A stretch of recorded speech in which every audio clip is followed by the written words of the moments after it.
O Mother Nui, stretch high above this valley. Your starry body is our glory. Then see the hawk of yonder Rahur quit, his fiery splendor, oh so mighty. He brings a light for all our weary souls. He makes the broken spirit whole.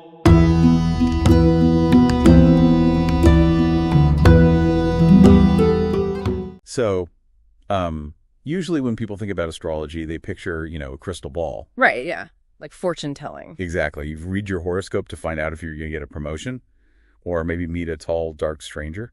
But the text we're diving into today completely shatters that crystal ball idea. I mean, we are looking at advanced esoteric astrology through the lens of Thelema. Which is Aleister Crowley's philosophical system, right? Yes, exactly.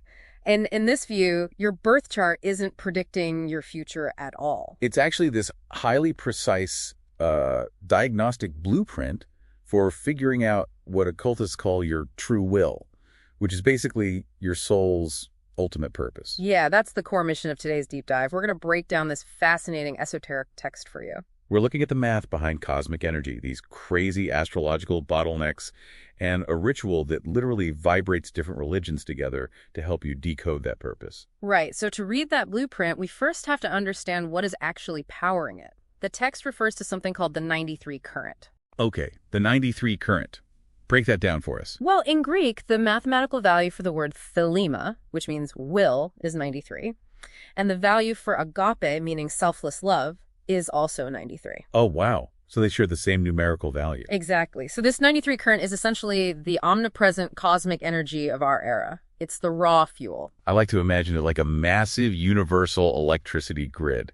Like the 93 current is the main power station. Right? Yes, I love that analogy. And your specific astrological birth chart, that's the unique wiring inside your house. Right. So everyone on the planet receives the exact same electricity, but that power is going to turn on completely different appliances for you than it does for me. Which means the universe actually requires your exact configuration to function. I mean, your specific planetary geometry is needed to express a very particular aspect of that cosmic will. But sometimes that wiring creates a serious bottleneck, doesn't it? Mm-hmm. Because the text dives into a really intense pathway between two specific astrological houses. It does. It paints this picture of a 12th house Gemini sun.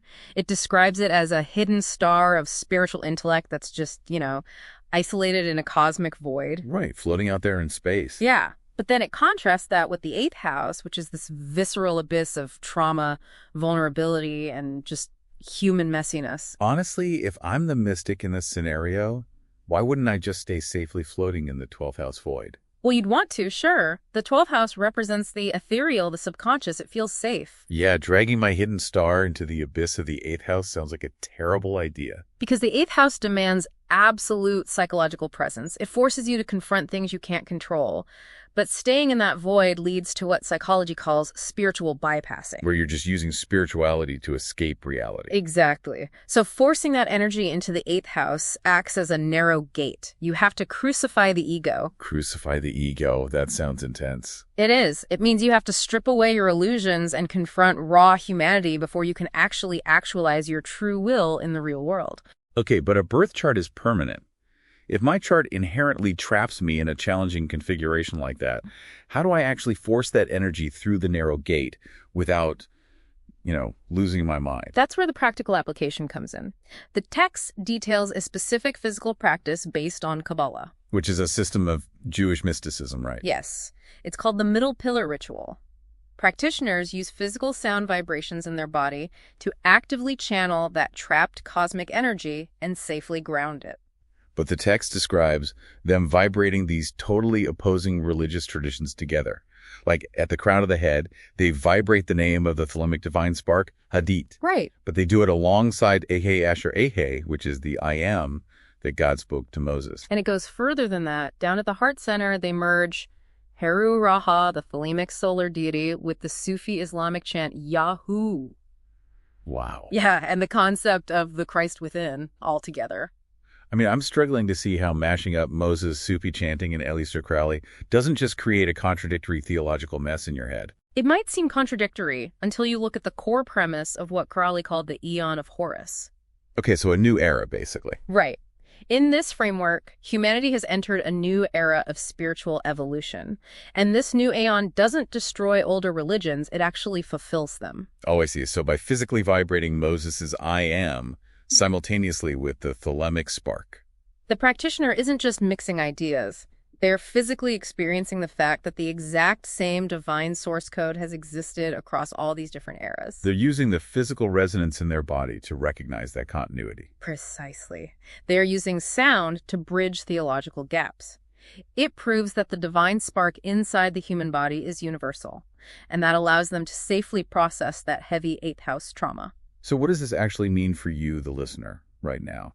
It means the astrological quirks or intense struggles you face aren't random cosmic mistakes. They're a necessity. Right. The chart diagnoses the specific crucible you must pass through. You need that friction to discover your ultimate purpose. Which brings us all the way back to that shattered crystal ball. We aren't predicting a breezy, pain-free future. We're reading the raw blueprint of your soul's development. And it's all about growth. Exactly. So I want to leave you with a thought to explore on your own today. We've talked about how essential it is to face the abyss of the eighth house rather than floating safely in the void. Yeah, leaning into the hard stuff. Right.